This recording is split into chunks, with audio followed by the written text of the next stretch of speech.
अस्सलाम वालेकुम दोस्तों, हाल ही में हुकूमत पाकिस्तान ने शुगर इंडस्ट्री पे की गई रिपोर्ट कर दी पब्लिक।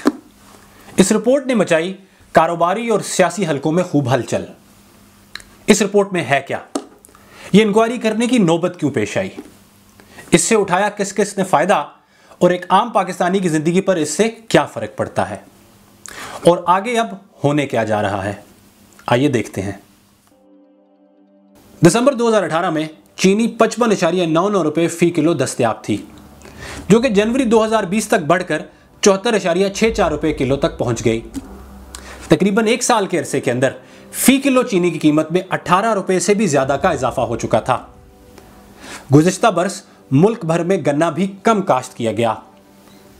दिसंबर 2019 और जनवरी 2020 में पाकिस्तान शुगर मिल्स एसोसिएशन की जानिब से सिंध और पंजाब की कुछ मिलें इसलिए बंद कर दी गई कि उनको गन्ना महंगे दामों मिल रहा है, जिसकी वजह से वो मौजूदा कीमत पर चीनी तैयार करना फायदेमंद नहीं समझते। साथ ही हुकूमती ज़राए ये खदशा भी जाहिर कर रहे थे कि आने वाले वक्तों में पाकिस्तान में चीनी की किल्लत पैदा हो सकती है। मगर सबसे दिलचस्प बात यह थी कि तहरीक इंसाफ की हुकूमत में उस वक्त के फाइनेंस मिनिस्टर और इकोनॉमिक कोऑर्डिनेशन कमेटी के सरबराह जनाब असद उमर पहले ही 11 लाख टन चीनी बरामद करने की इजाजत दे चुके थे। इन सारे मामलात को समझने और असल मसले की तह तक पहुंचने के लिए वजीर आज़म पाकिस्तान जनाब इमरान खान ने 20 फरवरी 2020 को एक कमेटी बनाई, जिसकी सरबराही DGFIA वाजिद ज़िया को सौंपी। उस कमेटी को एक मैंडेट दिया गया। आइए देखते हैं वो क्या था। इस सारे मामले को इन्वेस्टिगेट करने के लिए कमेटी को 12 मुख्तलिफ सवालात दिए गए, जिसके जरूरी नुकात कुछ ये हैं। पाकिस्तान में चीनी की कीमत किस तरीके से तय की जाती है, मौजूदा दौर में शुगर इंडस्ट्री किस तरीके से काम कर रही है, क्या हमारी शुगर इंडस्ट्री में कोई माफिया मौजूद है,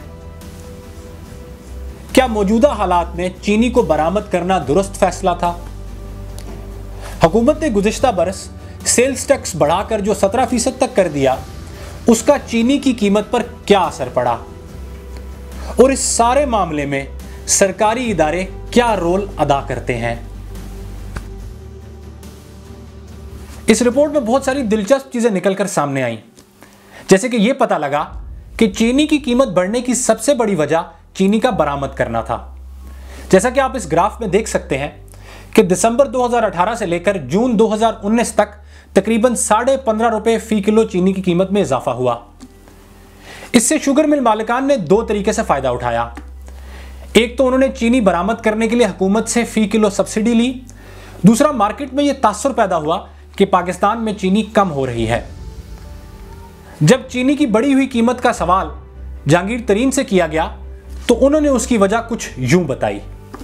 बड़ा भाई एक्सक्यूज मी, अगर ये गेन है तो गन्ने की गेन कितना, 120 रुपए से जो 180 रुपए गन्ना गया, 60 रुपए का जो फर्क पड़ा, तो सारा उधर 100 बिलियन गया सारा ग्रोअर के पास है। आप कहते हैं हमें शुगर मिल वालों के पास आया, हिसाब कर लिया करें यार। चीनी की कीमत बढ़ने की एक और वजह जनरल सेल्स टैक्स भी है, जो कि मौजूदा हुकूमत ने जुलाई 2019 में बढ़ाकर 17% कर दिया। जुलाई 2019 से लेकर जनवरी 2020 तक चीनी की कीमत में तकरीबन 3.5 रुपये फी किलो इजाफा हुआ।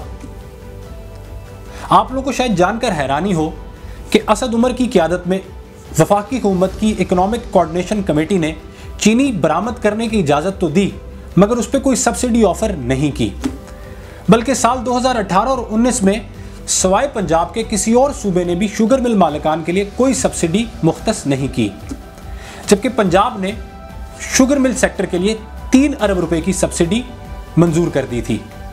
ना सिर्फ ये, बल्कि अप्रैल 2019 में पंजाब हुकूमत की मीटिंग में ये नुक्ता उठाया गया कि मुल्क में चीनी के ज़खायर कम हो रहे हैं और मार्केट में उसकी कीमत बढ़ रही है, मगर फिर भी चीनी की बरामद उस वक्त नहीं रोकी गई। आइए देखते हैं इस बारे में शेख रशीद क्या कहते हैं। ये मैंने कैबिनेट में जब मुझे पता लगा, खान साहब को ये बात ऑन रिकॉर्ड कैबिनेट में कही कि खान साहब, मैं ऐसी बातें सुन रहा हूं कि पंजाब में शुगर मिल वाले सब्सिडी लेके चले गए हैं। चीनी कितने में फरोख्त होगी, ये बुनियादी तौर पर दो चीजों से तय किया जाता है। एक तो ये कि गन्ना कितने में खरीदा जा रहा है, और दूसरा किसी भी मिल में एक गन्ने से कितनी चीनी पैदा की जा रही है, जिसे रिकवरी रेशो कहा जाता है। किसी भी मिल की क्या रिकवरी रेशो है, इसकी इंफॉर्मेशन सिर्फ उस मिल मालिक के पास मौजूद है। हुकूमत के पास इसको जानने का कोई निज़ाम मौजूद ही नहीं। ना सिर्फ ये, बल्कि हैरानी की बात तो ये है कि चीनी की कीमत किस तरीके से बनाई जाती है, हुकूमत को इस बात का बिल्कुल कोई इल्म नहीं है। मौजूदा हालात में ministry of industries and production और पाकिस्तान शुगर मिल एसोसिएशन से अलग-अलग चीनी की कीमत निकालने को कहा गया, और आप जैसे देख सकते हैं कि दोनों की निकाली गई कीमत में तकरीबन 11.5 रुपए फी किलो का फर्क आ रहा है। सिंध और पंजाब में कानून होने के बावजूद सूबाई हुकूमतों को यह मालूम ही नहीं कि किस शुगर मिल के पास कितना स्टॉक मौजूद है। लिहाजा अक्सर शुगर मिल मालिकान अपना स्टॉक कम दिखाकर मार्केट में चीनी की कीमत बढ़ा देते हैं। और इस सब से बढ़कर अगर किसी भी वजह से शुगर मिल मालिकान चीनी बनाना बंद कर दें तो हुकूमत पाकिस्तान के पास कानून में कोई गुंजाइश मौजूद ही नहीं कि उनको दोबारा से काम शुरू करने पर मजबूर कर सकें।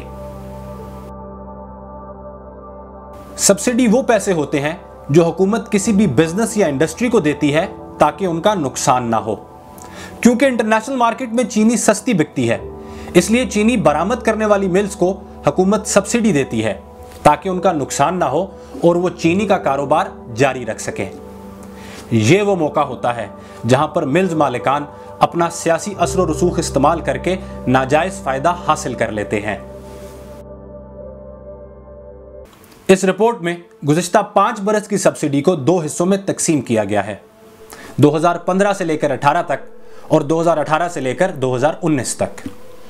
2015 से लेकर 2018 तक सबसे ज्यादा 3.9 अरब रुपए की सब्सिडी RYK ग्रुप ने हासिल की।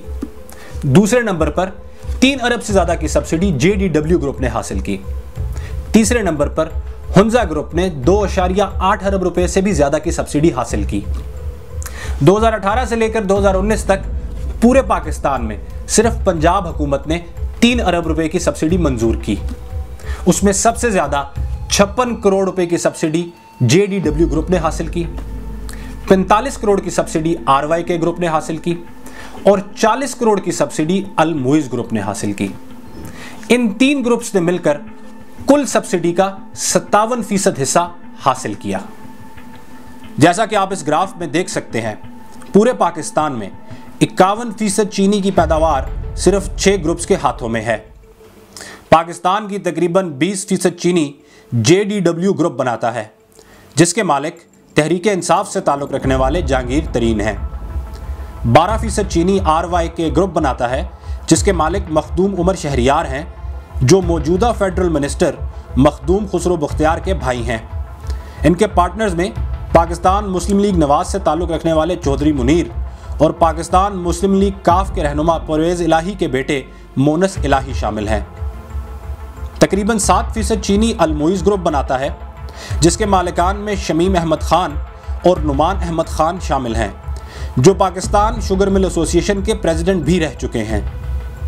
तकरीबन 5% चीनी टांडलिया वाला ग्रुप, शरीफ फैमिली 4.5% चीनी और आसिफ अली जरदारी के बिजनेस पार्टनर्स ओमनी ग्रुप पूरे पाकिस्तान की 1.5% चीनी पैदा करते हैं। अब सवाल यह है कि कैसे ये शुगर मिल मालिकान हुकूमतों से अपनी मर्जी की बात मनवाते हैं। आइए देखते हैं इस बारे में वफाकी वज़रा क्या कहते हैं। इन्फ्लुएंस जो है ये माफियाज का, वो हुकूमती निज़ाम के अंदर भी इन्फ्लुएंस करते हैं और इनके पास एक्सेस मौजूद है, इसमें कोई शक नहीं कि क्योंकि ताकतवर लोग होते हैं, इनका एक्सेस मौजूद होता है सबके पास। शुगर मिल जो है कोई आम आदमी नहीं लगा सकता, सियासतदान लगा सकता है। और जितने लोग आपको दूसरे नजर आते हैं, इनके बैकग्राउंड में भी सियासतदान है। पॉलिटिकल एलीट से ताल्लुक किस तरह बनाया जाता है, जहांगीर तरीन की जुबानी सुनते हैं। अगले दिन सुबह को मैं और उनका दोस्त है मोबी, हम दोनों गए खान साहब के पास। सुबह 9 बजे का टाइम था। खान साहब अपने बेडरूम में अकेले बैठे हुए थे और कुछ परेशान थे। मैंने उनको कहा, मैंने कहा देखा थोड़ी सी, he was not very happy.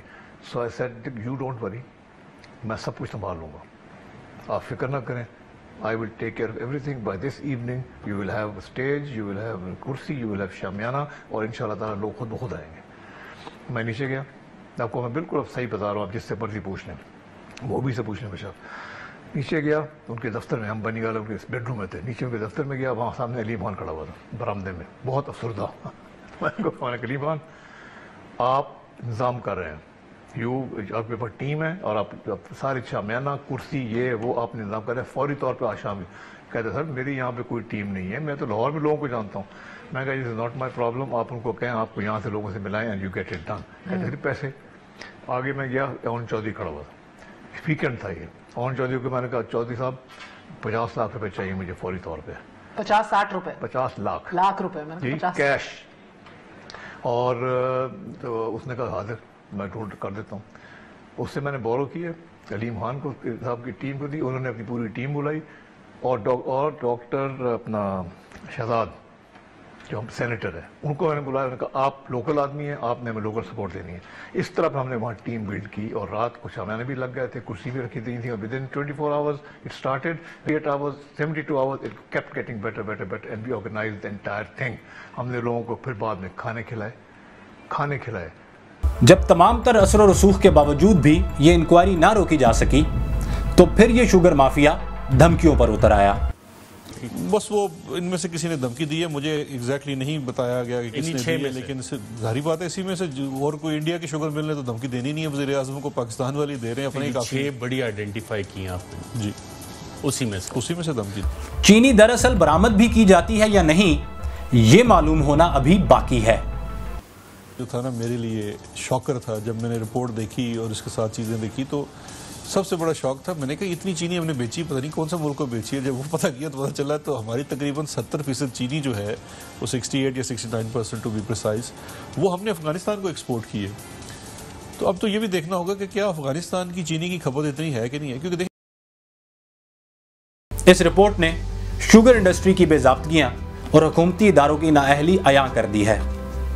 मगर चूंकि तमाम रिकॉर्ड शुगर मिल मालिकान के पास है, लिहाजा एक कमीशन कायम किया गया है जो 9 मुख्तलिफ शुगर मिल्स का फॉरेंसिक ऑडिट कर रहा है ताकि सबूत फराहम किए जा सके, जिसकी बिना पर मुतल्लिका अफराद के खिलाफ एक्शन लिया जाएगा। यह कमीशन अपनी रिपोर्ट 25 अप्रैल 2020 तक मुकम्मल कर लेगा। अगर आपको यह वीडियो पसंद आई तो इसे और लोगों के साथ भी शेयर करें और ऐसी मजीद वीडियोस देखने के लिए हमारा चैनल सब्सक्राइब करें। अल्लाह हाफिज़।